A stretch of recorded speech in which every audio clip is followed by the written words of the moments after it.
Son las 11 de la mañana, 15 minutos a todos ustedes los que a esta hora se están conectando a nuestra señal a través de todas las plataformas. Bienvenidos, gracias por acompañarnos. Esto es Candidatos en la Redacción. Es el espacio que ha abierto el canal RCN para que ustedes conozcan a todos los aspirantes a la presidencia de la República. Y hoy tengo un personaje de la política que lo hemos visto, un personaje que lo hemos visto desde hace muchísimos años y que viene, de hecho, su último cargo fue embajador de Colombia en Reino Unido con el gobierno Petro, doctor Roy Barreras. Maritza, bienvenido y gracias por aceptar esta invitación. Saludos a los que están hoy en vivo a esta hora. ¿Quién está en vivo a esta hora? No, mucha gente. Se conectan a través de nuestra página de YouTube, de la señal de Twitter, en donde también estamos subiendo en este momento la señal, y de la app del canal RCN. Pero arranquemos de una vez. Hágale. Lo decíamos, usted viene de ser el embajador de este gobierno, de ser muy cercano al presidente Gustavo Petro, pero viendo toda esta mano de escándalos que hay hoy y en lo que se ha convertido este proyecto, ¿usted no se arrepiente?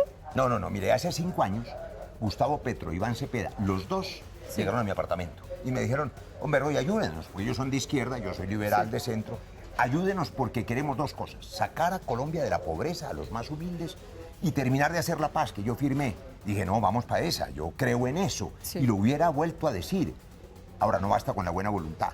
El despelote que se ve hoy en la Casa Nariño, que ha sido noticia en los últimos días, pues no se puede gobernar bien si los ministros se sacan los ojos entre ellos y se dan codo. Ese desorden, ese desgreño no permite que la buena voluntad tenga éxito, como no permite la falta de método que la paz tenga éxito. Ellos le dijeron hace 4 años a usted, ayúdenos, y hoy en día uno dice, pues lo dejaron solo, porque Iván Cepeda lo dejó solo y el presidente le dio la espalda, ¿o no? Pero mire, a mí, yo lo entiendo, el presidente es de izquierda, yo soy de centro, prefirió un candidato de izquierda. Me parece bien y no me sorprende que me deje solo, ¿sabe por qué? La mayoría de sus televidentes y de los colombianos han estado solos a lo largo de la vida. Yo soy hijo de una madre soltera que sola me sacó adelante. No es raro para los colombianos salir solos adelante, de manera que aquí estoy, solo, sin la maquinaria poderosa del Estado, que es poderosa, sin las maquinarias políticas que votan solo por ellos, solo con mi verdad, mi historia de vida, orgulloso de ser colombiano y listo a servirle a este país. Usted dice, y por supuesto le voy a poner el tema, y usted ya está acostumbrado a que le pregunten esto, pero usted es una madre soltera que siempre se ha acercado al mejor árbol, porque dicen, estuvo con Uribe, estuvo con Vargas, estuvo con Santos, estuvo con Petro, ahora ¿con quién va a estar? ¿Y sabe que ese es un mito? En el 2005 me llamó un señor que se llama Juan Manuel Santos y me dijo, hombre, yo médico, porque me decía médico, ayúdeme a hacer la paz y a reparar a las víctimas. Y me fui al Congreso por invitación de él. Y sabe una cosa, Maritza, usted lo ha seguido. De los 19 años que he estado en la vida pública, 16 años, casi 17, estuve al lado de Juan Manuel Santos en el partido que él fundó, en uno solo, el partido de la U. Acompañé a Juan Manuel Santos en su recorrido. O sea, y ¿usted me parece santista? que valió la pena. Sí, él dice que el santismo no existe. Sí, pero claro, yo soy de centro y ellos son de izquierda. Y por supuesto tenemos historias de vida distintas. Compartimos una cosa con Petro, que a veces la derecha y a veces muchos televidentes del canal les cuesta trabajo entender. La mitad de los colombianos ama a Petro, esa es la verdad. Porque le dio voz a los más pobres. La otra mitad quiere orden, seguridad, quiere que haya un gobierno serio, sin corrupción, sin despelote. Y hay que entender a esas 2 Colombias, unir al país. Por eso, un país dividido en los extremos es capaz de generar una fractura nacional y así no hay crecimiento de este país. Se necesita reactivar la economía y eso se llama confianza, unidad, es lo que yo sé hacer, sin odiar a nadie. Y Colombia no ha elegido presidente todavía. La gente que nos está viendo dice... ¿Usted todavía cree que sí le alcanza? ¿De qué está hablando este man que está en el margen de error? Porque el centro no existe. 5 millones de colombianos y muchos de los que nos ven aún no han decidido. No están tranquilos con los extremos, ni con la extrema derecha ni la izquierda. A esos 5 millones convoco. El 31 de mayo usted puede cambiar la historia. Denos la oportunidad a Marta Lucía Zamora y a mí, que es una gran vicepresidenta, de unir a Colombia sin odios, como lo hice el primer año del gobierno Petro. Maritza, usted lo informó. Hicimos una coalición grande, aprobamos todas las reformas sociales, le dimos garantías a todos. Oiga, yo sé hacer entonces, eso. ¿en qué momento perdió ese rumbo el gobierno? Bueno, yo me fui, después del primer año se rompió la coalición y se fue radicalizando, ¿no? Y volviendo, digamos, y hubo una oposición también feroz, eso hay que decirlo, no aprobaron las reformas. Y yo entiendo un poco la decepción de Petro, que llegó a decir y está diciendo que hay que hacer una constituyente, que porque no le aprobaron las reformas. Yo no necesitaré una constituyente, porque yo sé aprobar reformas. Aprobé la ley estatutaria, el campesino como sujeto de derechos, la jurisdicción agraria. Es decir, cuando se dialoga, se puede llegar a consensos. Yo sé hacer eso. Bueno, vamos a ver qué tantos consensos, qué tanta unidad. Por acá lo voy a llevar de una vez a nuestro tablero. Usted es capaz de construir y por eso acá lo que tenemos son algunos candidatos, algunos personajes, está también su fórmula vicepresidencial, a ver qué cargo ocuparían en un eventual gobierno de Roy Barreras. Entonces, arranquemos por Iván Cepeda. Pues a ver, es un defensor de derechos humanos. Muy bueno, yo lo hubiera querido a él de vicepresidente, hubiéramos hecho una buena fórmula. Pero claro, yo sí lo querría en mi gobierno al frente de todos los temas sociales. Probablemente, no sé, DPS o probablemente un jefe de gabinete social. Es un hombre que le duelen los pobres. Sí, entonces, ¿dónde lo pondría? Tal vez al frente de una cartera social. Probablemente en DPS, por ejemplo. DPS, entonces pongamos aquí DPS. El Ministerio de la Igualdad. Bueno, el Ministerio de la Igualdad se acabó. ¿Hay que escribir esto aquí? Sí. El Ministerio de la Igualdad se acabó, entonces... Lo acabaron. Esa es una de las buenas ideas que se echó a perder, como la paz total, que se echó a perder por falta de método, porque no basta con la buena voluntad. Claro que Colombia necesita igualdad, es el tercer país más injusto del planeta. Una buena idea que la echaron a perder en el desastre, en el desgobierno, en el abandono, pero la buena intención de Petro era hacer igualdad. Doctor y Cepeda Roy, comparte ya que estamos aquí con Cepeda, yo le tengo que preguntar, ¿usted cree que Cepeda es un buen candidato, sería un buen presidente? Yo estoy sesgado porque conozco a Iván hace 17 años. Recorrí el país con él. Pero a muchos de esos los conoce desde hace muchos años. Sí, pero con él recorrí el país defendiendo las víctimas, la paz, la verdad. Somos distintos porque él es de izquierda y yo soy de centro liberal, pero lo conozco bien, conozco su familia y tengo que decirle, no sé si será un buen candidato, pero es un buen ser humano. Es un buen ser humano. ¿Y es un buen candidato? Pues es que como yo soy candidato, tengo que decir que yo soy el mejor. Yo creo que yo soy un buen candidato. Él es distinto, es como una especie de monje tibetano, ¿no? Tiene otro estilo.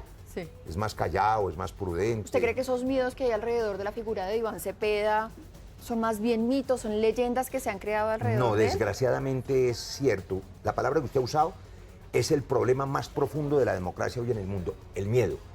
Las sociedades están votando no por la razón, por los argumentos, por el que sea más experto, sino por el miedo. Entonces, el miedo al fantasma del comunismo que va a venir a expropiar todo.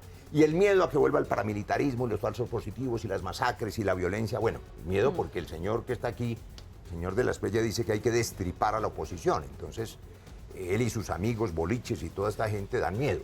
Pero cuando la gente vota por el miedo, puede elegir al más radical.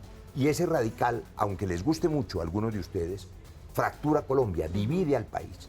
Y solo le digo una cosa, Maritza, para poder pagar la deuda social, para poder bajar la deuda externa, para poder generar trabajo y empleo, hay que reactivar la economía, la construcción, la infraestructura, la minería de la transición. Si no hay confianza, no hay inversión. Si no hay inversión, no hay trabajo. Lo que pasa es que yo muchos pregunto dicen, bueno, si alguno de estos candidatos es capaz de generar confianza y unidad, o si divide al país. Yo soy capaz de unir al país. ¿Usted qué cree? Yo me tengo esa gran preocupación. No, creo que inevitablemente, si la elección fuera este domingo, usted sabe que yo soy franco, si fuera el domingo, yo no tengo ningún chance de ganar. Ni Fajardo, ni Claudia, ni el centro, ni nadie. Esto es entre los dos extremos. Pero cualquiera de los dos que gane, aunque a usted le guste el extremo de la izquierda o el extremo de la derecha, con respeto, le digo al televidente, está condenando a Colombia a la fractura social.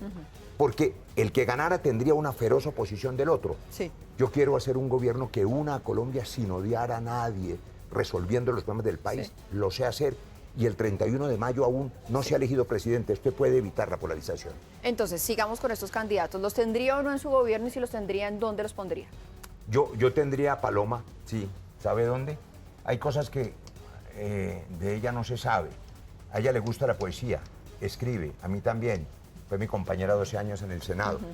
El problema es que tiene jefe, pues.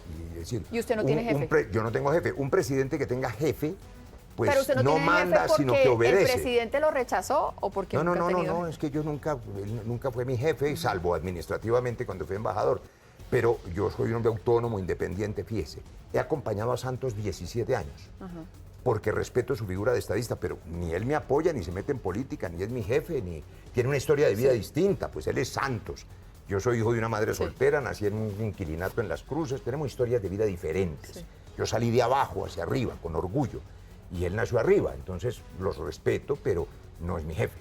Entonces la pondría de ministra de Cultura. Abelardo. Nada. Fajardo. Me parece que sembraría a Colombia en la violencia. Fajardo no, pero sin duda, un profesor muy bueno, un hombre honesto, lo pondría sin duda de ministro de Educación, lo haría muy bien. Si aceptara. Si aceptara unirse con alguien, si aceptara dejar de verse en el espejo. Claudia. Pero yo creo que Claudia es una mujer preparada, académicamente muy sólida, demasiado, digamos, agresiva en el asunto verbal, entonces genera resistencias. Pero Claudia, ¿podría terminar confluyendo en algún momento con Claudia, por ejemplo? A mí me gustaría mucho que ella tuviera la oportunidad de gobernar. También la veo un poco, si no en educación, ella es capaz. Ella podría ser, por ejemplo, un buen ministerio de comercio, de exterior, porque conoce el mundo, está formada, es una mujer seria. Y aquí vamos con los no candidatos. Marta Lucía Zamora, ella va a ser ministra de Justicia. Ministra de Justicia. Experta, honesta, transparente, fue fiscal general de la Nación, es símbolo de justicia. ¿Sabe una cosa, Maritza? De cada 1000 delincuentes que captura la policía diariamente, al otro día, ¿sabe cuántos sueltan? 900. Sí. Y si sueltan 900 hay impunidad. Se necesita una verdadera reforma a la justicia. Marta Lucía, que fue fiscal, que fue magistrada, es la colombiana más experta para ser ministra de Justicia. Juan Daniel Oviedo, otra fórmula vicepresidencial. Oviedo, que es uribista, que es un falso centro, que es un tipo divertido, yo lo pondría otra vez en la dirección del Dani, porque él sabe de eso, es un buen técnico. Y finalmente Daniel Quintero, y le pregunto por Daniel Quintero porque él estuvo con usted en la consulta. No, estuvo contra mí en la consulta, que es distinto. ¿Con usted? Compitió conmigo. No, exacto. Intentó derrotarme legítimamente. Algunos sectores muy sectarios, le cuento aquí entre nos. Un señor Ginás lo pusieron en una tarea, derrotarme. Es decir, había que hacer varias cosas. Digamos, los sectores más radicales. Primero, prohibir votar por mí. Que eso lo hizo el presidente, luego, ¿no? Meter a Quintero en la consulta y darle la orden a los sectores más radicales del pacto, a pesar de que yo soy fundador del pacto. El pacto era entre la izquierda y nosotros los liberales. Pero, o sea, ¿a usted le metieron a Quintero en la consulta como un palo en la rueda? Sí, para tratar. Entonces, ¿para qué lo aceptó? No, porque la consulta es entre diferentes. Porque yo no le tengo miedo a la competencia. Y de hecho lo derroté. Maritza, yo he ganado, gracias a Dios, todas las elecciones en las que he estado de 2006 al 26, incluyendo la última consulta. Yo gané la consulta presidencial. Pero ganó con muy poquitos votos. Pero gané. O sea, gané. O sea, Colombia, si clasifica al Mundial por 1-0 o por 7-0, está en el Mundial. Yo estoy en el Mundial. Y entonces, ¿y Daniel Quintero fue un palo en la rueda? ¿Se lo metieron ahí también? Fue un competidor. ¿Un infiltrado? Más o menos es lo que usted está diciendo. Un competidor que tiene también otra historia de vida distinta, otro estilo. De Daniel y creo Quintero, que va a ser funcionario ahora, me dijeron. De eso vamos a hablar más adelante cuando ya lleguemos a nuestro sector de salud y temas sociales. Vamos a seguir en este recorrido, doctor Roy. Vamos. Antes de que lleguemos al siguiente punto, que es donde vamos a hablar de seguridad, yo le quiero preguntar también, usted decía, Cepeda es un tipo que no polariza, no tenemos que radicalizarnos. No, yo no he dicho que no polarice. No tenemos que radicalizarnos. Yo lo que he dicho es que es un buen ser humano. Pero venga, que se polariza, bueno, claro, y de hecho en este momento lo que está proponiendo es, por ejemplo, un debate en donde a usted lo sacan, un debate presidencial en donde lo sacan a usted y solamente pone a los candidatos de derecha y se pone al mismo. ¿Cómo ve usted esa posibilidad de debates tan restringidos? Yo creo que los colombianos tienen derecho a escuchar a todos los candidatos y candidatas y poder ver a su candidato en acción. Primero, los 5 millones de indecisos que van a votar, que no están tranquilos con los extremos, los 400.000 colombianos, 400.000 que votaron por mi partido, no me alcanzó el umbral, 600.000, igual que los que votaron por Claudia en mi consulta, 600.000 colombianos, 270.000 votaron por mí. Sí. Tienen derecho a verme en acción, confrontado con otros, con periodistas como usted, agudos, que pregunten lo que les dé la gana, sin preparación. En vivo, en este programa en que estamos, yo no tengo ni idea qué me están preguntando y estoy listo a contestar lo que le dé la gana. Sí. Porque entonces el televidente sabe, ¿este tipo sabe o no sabe? O tartamudeó, o se asustó, o se equivocó. Para eso son los debates, abiertos y libres en los medios de comunicación, con preguntas libres, ojalá con todos los candidatos. Claro. Bueno, ahora sí le presento aquí a mi compañero Gio Bayona con temas de seguridad, el periodista de orden público. ¿Cómo le ha ido? ¿Usted se llama Gio o le dicen Gio? No, Giovanni. Gio es el... No, porque yo me llamo Roy y me dicen Roy. Oiga, candidato, bueno... Le dicen Roy sin barreras. Me dicen Roy. Barreras. Oiga, candidato, bueno, le invito a que hablemos de un tema que nos importa sin lugar a dudas a todos los colombianos, es el tema de la seguridad. Las cifras indican, candidato, que la paz total no ha funcionado. Hay otros que dicen incluso que es un fracaso. ¿Qué opina usted de esa paz total? Por ejemplo, ¿mantendría usted diálogos con Calarcá, Iván Mordisco? ¿Qué piensa usted de esa paz total, candidato? Dos cosas claras que dije hace 8 meses en Agua Blanca, cuando presenté mi programa de seguridad total, que ahora es el eslogan de otra candidata. Seguridad urbana, primero. Yo no hubiera comprado los aviones Gripen que costaron millones y que no me sirven para protegerlo del atraco, del hurto al celular. No. Una nueva policía, una nueva fuerza aérea policial, 10.000 drones inteligentes cuidando calles y barrios de las ciudades de Colombia para protegerte del atraco, capturar en tiempo real al delincuente, llevarlo a la cárcel, no para que lo suelten al otro día, reforma a la justicia, y en la cárcel que no extorsione, que no se vuelva escuela del crimen. El IMPEC hay que liquidarlo, hay que hacer un nuevo sistema penitenciario, cárceles formativas con el SEN adentro y productivas con fábricas adentro, con franquicias, cárceles por concesión. Eso es seguridad urbana. En la Colombia profunda, ahora lo que hay son unos grupos mafiosos dedicados al narcotráfico que se disfrazan de guerrilla. En mi opinión ya no hay guerrillas. Por lo tanto, no se hacen diálogos de paz, Maritza, ni justicia transicional con el narcotráfico, sino sometimiento a la justicia. No basta con la buena intención. La paz total, por un mal método y por falta de marco jurídico, de reglas claras, claro que ha fracasado. La buena intención no es suficiente. Yo soy médico cirujano, pero si yo me pongo a hacer un trasplante de corazón y soy oftalmólogo, fracaso. Yo sé hacer la paz. Desarmamos la guerrilla más vieja de Colombia en el 2016. Pero esta paz total hecha sin reglas y con un ejército que no sabe a quién perseguir, porque hay cese de fuego con todo el mundo al principio, pues han abusado los grupos ilegales y terminaron en pachangas y guachafitas en las cárceles. Entonces usted no se sentaría, digamos, con ellos, los No, es que el Estado no tiene por qué sentarse con delincuentes comunes, pero sí tiene que hacer un marco jurídico de sometimiento a la justicia que permita que esas personas que quieran dejar el crimen lo puedan dejar, porque hay zonas muy complejas en Colombia. Hay que hacer una transformación del territorio. El campesino que vive de la hoja de coca hay que darle una oportunidad. Hay zonas de Colombia donde ellos, los grupos ilegales, son los que mandan. Y transformar el territorio para que llegue la escuela, el juez, para que llegue el Estado, eso toma una transición.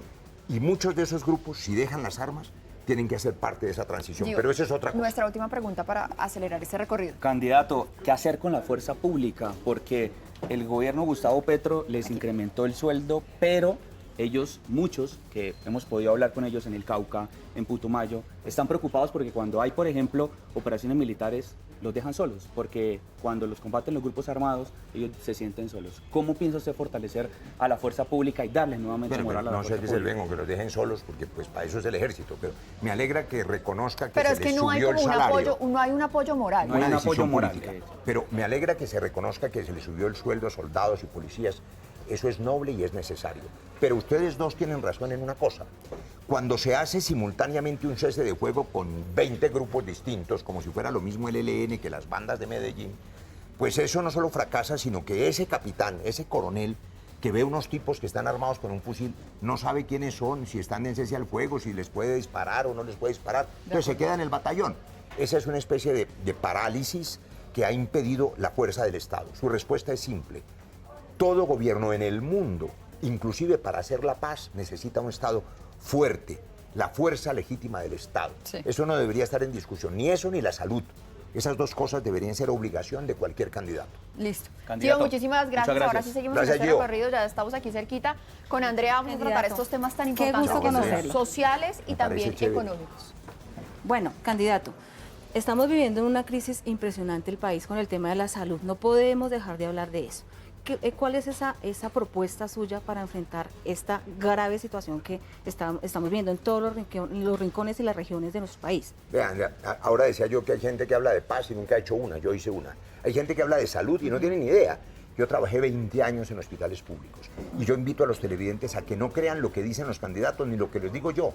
Miren lo que ha hecho el candidato. 2017, yo soy el autor de la ley estatutaria en salud. Eso significó una hoja de ruta de lo que había que hacer. Allí está escrito lo que había que hacer para corregir los abusos del sistema, pero sin destruir el sistema. O sea, estos intentos del gobierno nacional, del actual gobierno nacional, para concretar un poquito, de reformar el sistema de salud, y tengo que decirlo porque yo lo vi a usted en su momento, digamos, también interviniendo con profundidad en ese debate y también sentado en la mesa con la CPS. Esta intención del gobierno de reformar el sistema de salud fue un error. Cuando presidí el Congreso hace 3 años y medio, yo les dije en esas mesas de trabajo lo que había que hacer, consensuar con todos los actores, no atropellar. Voy a ponerle este ejemplo, ahora que estamos aquí en vivo. Supongamos que usted quiere remodelar esta sala de redacción. Sí. Remodelarla está bien, si hay goteras, corregir, pero no destruirla. Si usted la tumba y la tumba encima de los periodistas, pues es una tragedia. Aquí lo que se hizo fue, sin lograr el nuevo sistema, sin transición, demoler un sistema que yo sí sé que estaba funcionando y se los voy a decir con conocimiento. Yo trabajé en hospitales públicos, que eran hospitales de caridad antes de la Ley 100. Por eso se llaman San Juan de Dios, la Samaritana, la Misericordia. Eran los sacerdotes, las monjas. Sí. Allí no había ninguna protección, solo el 30% de los colombianos estaban protegidos. Usted no había nacido, Maritza, porque tiene 32. Y en esa época era solo la caridad y solo los 30% del seguro social.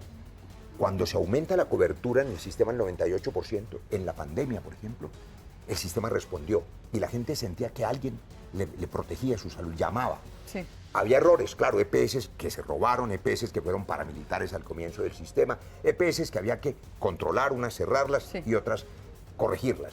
Había clínicas de garaje, pero sí. las mejores clínicas de América Latina, para sí. orgullo de Colombia, son colombianas y son de fundaciones sí. privadas. Es decir, el sistema tiene que ser mixto, público-privado. En resumen, hay que reparar el sistema de salud, hay que inyectarle recursos a clínicas y hospitales, hay que mandarle el medicamento a la casa, a cada paciente, sí. porque sabemos lo que necesita. Sí, es una urgencia y una prioridad nacional. Sí. La salud es una crisis grave. Doctor Roy, a propósito de eso, André, pues esa persona que pusieron un poco también, sí. o está medio designado para vigilar este sistema, ¿no? Daniel Quintero, hablemos de él. ¿Quién más que usted que nos puede dar esa opinión tan importante? Pues la experiencia en la salud no la tenemos. ¿Cómo usted lee esa postura? Bueno, a ver, usted lo ha dicho. Supongamos que usted se sube en un avión hoy de aquí a Cartagena y ponen de piloto a un odontólogo que nunca ha manejado un avión, pues ese avión se estrella.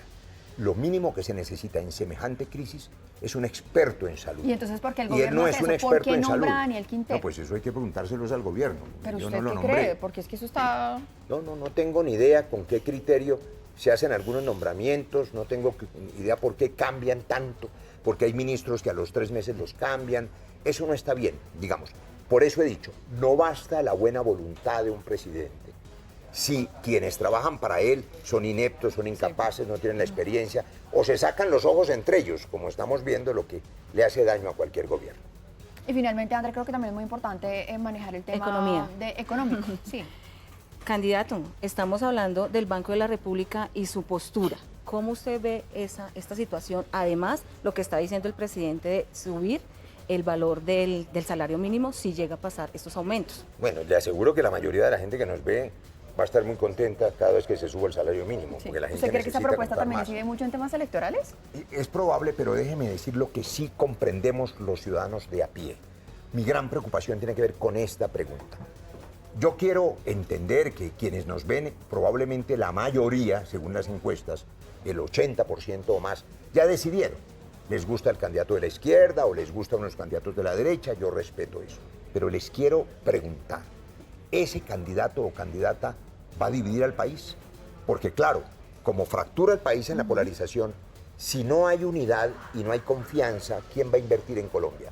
Si usted no reactiva la economía, si no baja las tasas internacionales de interés que están en el 14%, sí. si no garantiza que haya ingresos, es como cualquier familia. Un padre, por bondadoso que sea, llámese Petro o como lo quiera llamar, si no produce este país, puede que le regale bicicleta al hijo, los 15 años de la hija se va para San Andrés con la familia al debe, al gota a gota, en tarjeta de crédito, se arruina esa familia. Colombia no va a poder seguir pagando los nobles subsidios a los ancianos o a las madres comunitarias si no producimos economía. Y eso significa 1 millón de viviendas que hay que construir, volver a invertir en puertos, aeropuertos, trenes, generar trabajo, empleo. Eso solo se logra con esta palabrita, confianza. Les pregunto, ¿su candidato puede generar confianza o genera miedo? Si genera miedo, divide al país. Nosotros generamos confianza. Listo, candidato Andrea, muchas gracias. Muchas gracias, Andrea. Seguimos en esta conversación. Ahora vamos con otros temas que son transversales a la campaña. Vamos a hablar de corrupción, por supuesto, de constituyente, que usted ya me lo estaba anticipando un poco, y también de las relaciones internacionales, porque sé que usted ese tema lo maneja también un poquito al dedillo, y aquí le presento a nuestro periodista digital, Roy Barreras, Jorge bienvenido Alzate. a la redacción de Noticias Sherlock ABC. Holmes. Mire esa elegancia, se preparó para recibirlo. Británico. Sí. Ah, bueno, mire. Bueno, muy bien. Si usted lo dice, candidato. Yo tengo que empezar preguntándole por las declaraciones que realizó el día de ayer la directora del Fondo de Adaptación, Angie Rodríguez. Ella dice que al interior del gobierno hay casos de corrupción y espionaje y señala directamente al director de la Unidad para la Gestión del Riesgo, Carlos Carrillo, y Juliana Guerrero. Cuéntenos, cuando usted formó parte del gobierno, ¿llegó a percibir algo de lo que habla Rodríguez en sus denuncias? Primero, yo no formé parte del gobierno porque a mí me mandaron para afuera, muy lejos, allá donde compró usted este abrigo, en Londres. Entonces yo nunca Pero fui sí ministro. es muy cercano a todas esas personas que estaban ahí, a Laura no, Sarabia. no. Ojalá pudiera haber estado dentro del gobierno haciendo lo que sé hacer, que es gobernar bien, unir, sacar adelante las reformas. No, yo no tuve esa oportunidad. Bueno, recuerdo que yo fui escándalos? presidente del Congreso y luego me fui del país. Pero todos esos escándalos. Pero mire las capacidades que tiene el presidente del daño. Congreso.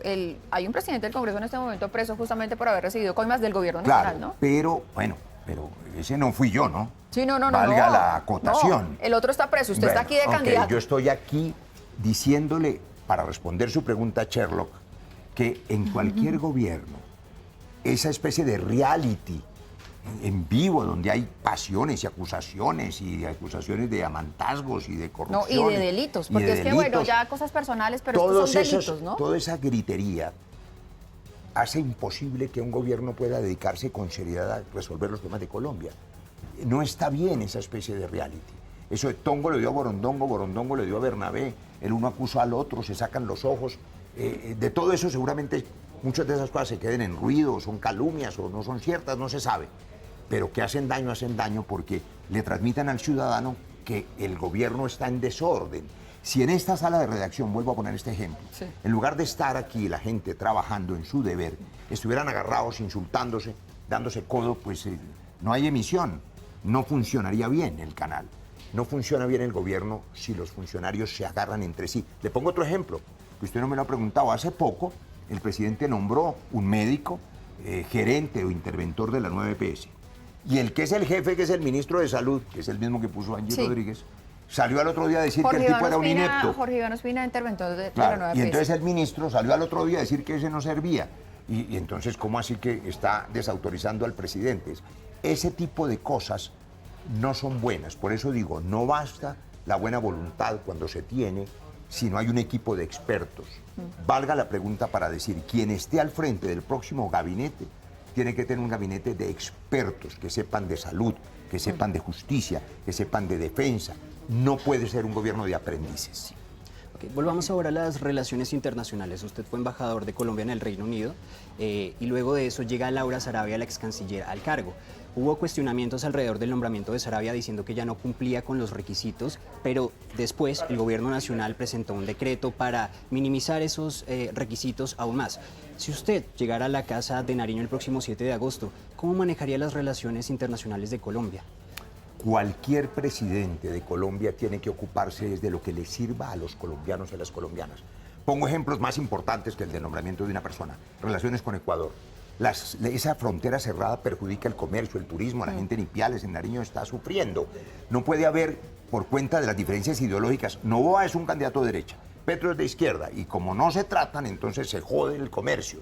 Perdóneme que se lo diga. Como cuando en el gobierno del Centro Democrático cerraron la frontera con Cúcuta, con Venezuela, dañaron el comercio. Nadie quiere saber de cierres de frontera. Los colombianos no elegimos a Noboa, ni al dictador Maduro, ni a Putin, ni a Trump. Nosotros tenemos que gobernar con los que eligen esos países siempre y cuando esas relaciones les sirvan a Colombia. Abrir fronteras, generar comercio, exportar más, tener las mejores relaciones diplomáticas con todos, también con Europa, con Estados Unidos, con China, con India, con Brasil, con todos. Sí. Doctor Roy, pero para cerrar este capítulo del tema de relaciones internacionales, sobre lo que le preguntaba Jorge, ¿usted cómo ve, usted que además fue embajador, el hecho de que el gobierno nacional esté bajando las calidades y los requisitos para llegar a la carrera diplomática? Es que hay gente que de verdad se esfuerza estudiando, preparándose, y en este momento pues ya eso están deteriorando el servicio diplomático de nuestro país. ¿O cómo lo ve usted? Yo creo que en todo, lo acabo de decir, tiene que haber expertos. Sí. Pero le voy a contar una cosa, que seguramente no caiga muy simpática en los sindicatos de la Cancillería. Muchos de los funcionarios que están allí anquilosados, burocratizados, no son los mejores. Muchos de los que llegan al servicio diplomático son más activos, son más comprometidos. hay de todo. Pero de los de la se carrera necesitan diplomática, expertos. porque es que hay gente que está contratada, pero no hace parte de la carrera diplomática. Pero es que la No, carrera pero está diplomática es una carrera diplomática. Claro, hay que tener expertos. Y hay gente que se forma en relaciones internacionales. Ni en eso, ni en la salud, ni en la justicia, ni en la educación se puede improvisar.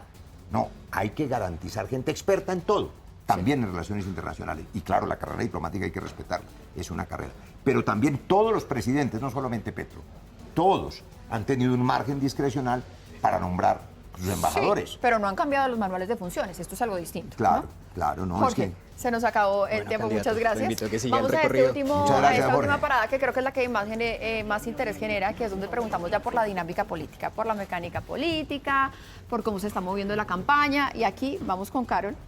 Carol, Buenos Entonces, días, la candidato. ¿cómo presento. estás? ¿Bien y usted? Bien, muy bien. Ah, bueno, me alegra. Bueno, candidato, quiero iniciar preguntándole por dos relaciones importantes políticas que usted tiene. ¿Cómo está la relación con el presidente Gustavo Petro después de, recordemos, lo ocurrido de las consultas? Y justamente nos lo decía Lo que usted ahorita. mencionaba. ¿Qué fue lo Usted que lo recuerdo en mencionó. las consultas? Pues que el presidente decidió por un candidato de izquierda, no lo eligió a usted y pues a la final muchos dicen que su votación en la consulta fue un fracaso. Usted también cuestionó al presidente. ¿Cómo primero está esa relación? Primero yo gané mi consulta presidencial, que quiero recordar eso. 600.000 colombianos votaron a pesar de la prohibición por la consulta. Y 400.000 colombianos votaron por mi partido, La Fuerza. De manera que yo gané las elecciones, siempre he sido un ganador. Respeto lo que decide el presidente, es que, entre otras cosas no debería tener ningún candidato, ¿no? Porque hay que garantizar neutralidad. Pero él es hombre de izquierda y tiene derecho a pensar que era más fácil ganar quizá con un candidato de izquierda que con un candidato de centro liberal. Cuando me pidió que lo acompañara hace 5 años, hicimos un pacto, yo soy fundador del pacto. El pacto era entre la izquierda y el centro. Hoy el pacto es la izquierda y van con Aida Quilcué, es una fórmula legítima, pero se acabó la posibilidad de hacer una fórmula de centro-izquierda. Entonces se escoge Colombia hoy entre la izquierda y la derecha. Y a mí me parece que era más equilibrada una fórmula de centro-izquierda. Le voy a decir una cosa aquí entre nos. Si yo hubiera tenido la oportunidad libremente de competir con Iván, que era lo que queríamos, en la misma consulta, habríamos tenido una fórmula de centro-izquierda equilibrada. Eso no se pudo porque sacaron a Cepeda con trampa.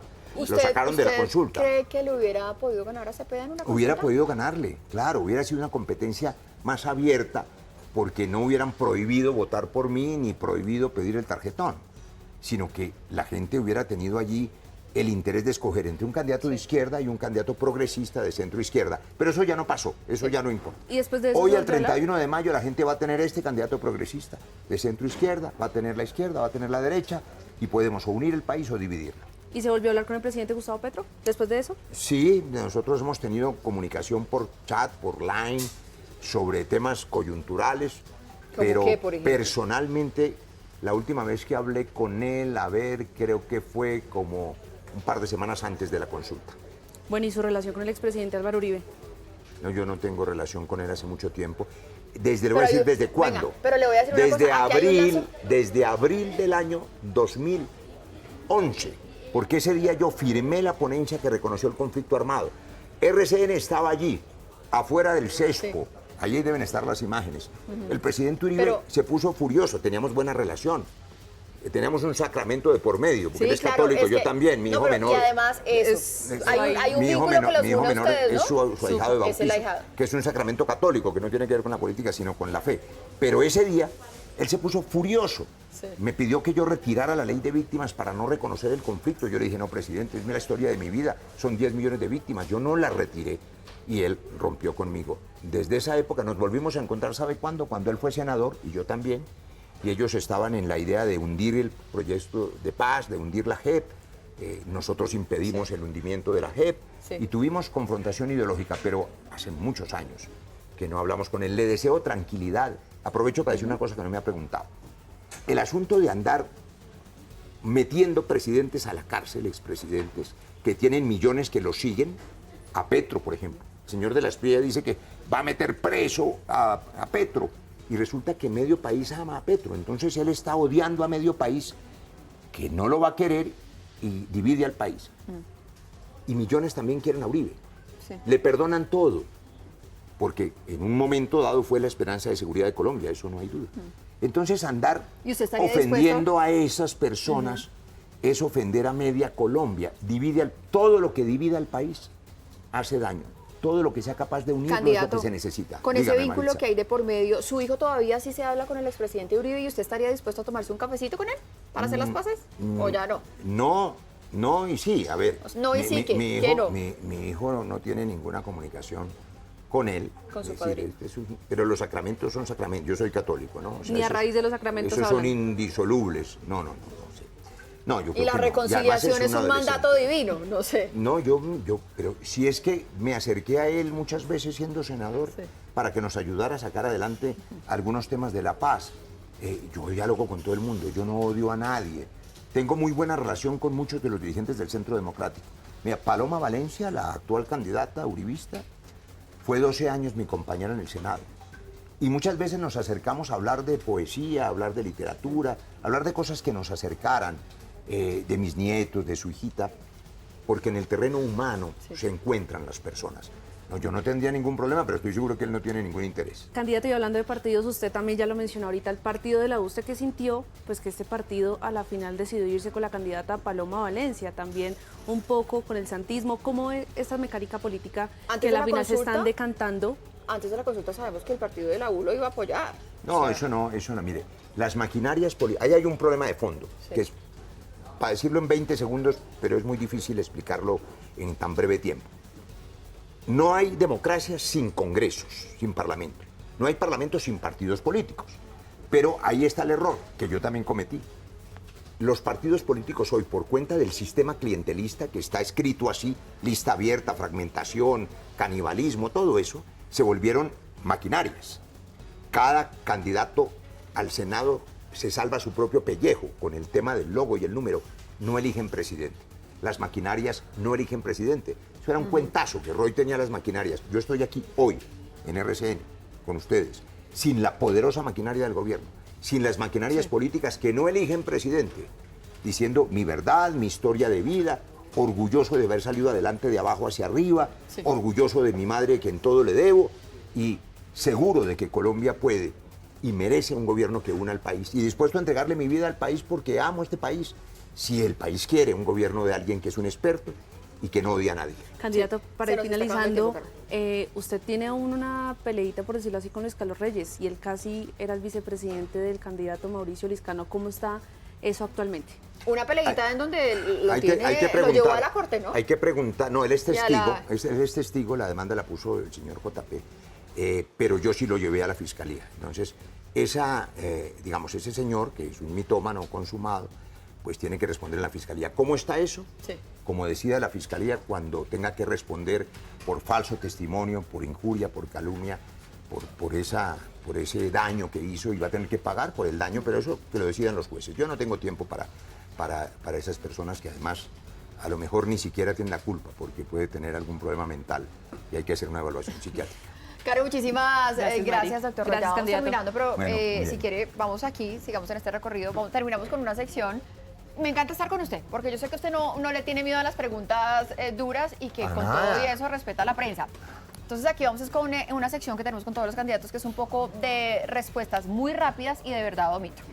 ¿Es Roy Barreras un político acomodado, el camaleón de la política, sí o no? Fíjese ese mito que han hecho en las bodegas. Es para responder rapidito. Solo una respuesta. 19 años en política, de esos 17 acompañando a Juan Manuel Santos, en el mismo partido. 17 años en el mismo lugar y en el centro liberal. De manera que es prueba de que estoy en el mismo sitio, Respuesta. defendiendo las ideas liberales de centro. Respuesta rápida. En una segunda vuelta, ¿Cepeda o Abelardo? Roy, porque espero pasar a la segunda vuelta. Pero con sí. los 5 millones. Y Abelardo jamás. Ok. Abelardo jamás. Eso me da una respuesta más cercana. En una segunda vuelta, ¿Cepeda o Paloma? ¿Y a son de qué? ¿A son de qué voy a escoger como si ya hubiera pasado la ¿De primera quién es vuelta? más cercano entonces? ¿De Paloma o de Cepeda? Porque de los dos me hablo bien. Fuimos cercanos, Pues soy llevamos mucho más de más 10 no, años de amigos. soy de mucho amigos más en el Congreso. cercano en lo personal a Iván, porque hemos defendido lo mismo, la JEP, las víctimas, la paz, la verdad, pero me parece que Paloma, yo tuve una buena relación con ella. pero ¿Usted le pidió el Ministerio de Defensa al presidente Gustavo Petro, pero él no se lo dio? así es cierto. Me hubiera gustado servirle al país allí para evitar que la inseguridad de hoy fuera una de las dos grandes angustias de los colombianos, pero él nunca me ofreció el Ministerio de Defensa y yo lo respeto. ¿En algún momento fue el plan A del presidente de la República? muchos creímos eso, pero eso hay que preguntárselo a él. No sé, a lo mejor sí, a lo mejor no, pero finalmente tomó una decisión respetable y escogió un candidato legítimo, lo llevó a una consulta, ganó esa consulta, la de la izquierda, y hoy está primero en las encuestas y es una propuesta, la de darle a Colombia un gobierno de izquierda, distinta al pacto que hicieron conmigo hace 5 años, que era con el centro liberal. ¿Usted es o fue promovida su candidatura de alguna forma por el ministro Armando Benedetti? No, tenemos historias de vida distintas, respetables, distintas. Él es hijo de un ministro, yo soy hijo de una costurera con tercero primaria. Sí. Ahí ya mostramos una diferencia distinta, una diferencia clarísima. ¿Roy dividió la izquierda? Claro que no, porque yo no soy de izquierda, toda la vida he sido liberal, de centro. Ese es un mito para generar en las bases sectarias, pues me da tristeza, ¿no? Cierto rechazo a quien ha sido constructor del pacto. Sí. Y finalmente, usted en algún momento quiso ser candidato a la alcaldía de Bogotá, pero ya hace algunos días dijo, yo no voy a seguir haciendo política electoral. ¿Usted puede garantizarle aquí a los colombianos que no se va a lanzar ni a la alcaldía ni a la gobernación? ¿Y no va a aceptar ningún otro cargo público? ¿Cargos públicos se acepta? Mi última campaña política, gane o pierda, porque si gano, que quiero ganar 5 millones de colombianos indecisos, los necesito el 31 de mayo. Si gano, como afortunadamente no hay reelección, pues no estaré en ninguna otra campaña.